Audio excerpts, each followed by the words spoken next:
Bienvenue sur 3D7 Info. Voyons comment régler le scintillement d'écran sur votre Samsung M15 5G.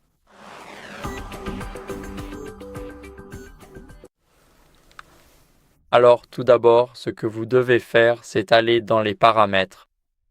Ensuite, dans ces paramètres, vous allez vouloir ajuster la luminosité. Donc, allez dans Affichage. Maintenant, allez sur la luminosité et ici, assurez-vous de désactiver d'abord la luminosité adaptative. Maintenant, vous pouvez régler la luminosité comme vous le souhaitez. Comme vous pouvez le voir, ça scintille à cause de la caméra, mais normalement ce n'est pas le cas. Après avoir ajusté la luminosité et la luminosité adaptative, vous pouvez aller sur le Play Store. Donc, allez dans la barre de recherche. Maintenant, recherchez Screen, puis Timer, puis OLED Saver. Téléchargez la première application ici, créée par RootHacks.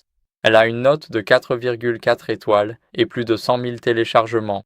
Elle ne fait qu'1,5 méga. Comme vous pouvez le voir, l'installation est très rapide. Nous allons cliquer sur Ouvrir ici, puis accorder ces autorisations. La première sert à contrôler la luminosité de notre écran. La suivante permet de mettre à jour la superposition quand on active le clavier ou qu'on fait pivoter l'écran. Donc on veut l'autoriser. Et la dernière, les notifications, pour afficher la barre de luminosité dans les notifications. Maintenant, comme vous pouvez le voir, vous pouvez l'ajuster et bien sûr, vous avez la barre juste ici qui permet aussi de modifier la luminosité. Et après ça, si vous n'en voulez plus, il suffit de taper ici, mais pensez à changer votre luminosité si besoin. Allez dans les paramètres en dernier recours, puis faites défiler jusqu'à mise à jour logiciel. Donc la dernière solution, c'est de vérifier la mise à jour logiciel. Comme vous pouvez le voir, je vérifie les mises à jour maintenant. Mon logiciel est à jour et si ce n'est pas le cas pour vous, je vous recommande de le mettre à jour. Vous aurez un bouton en bas à droite ici.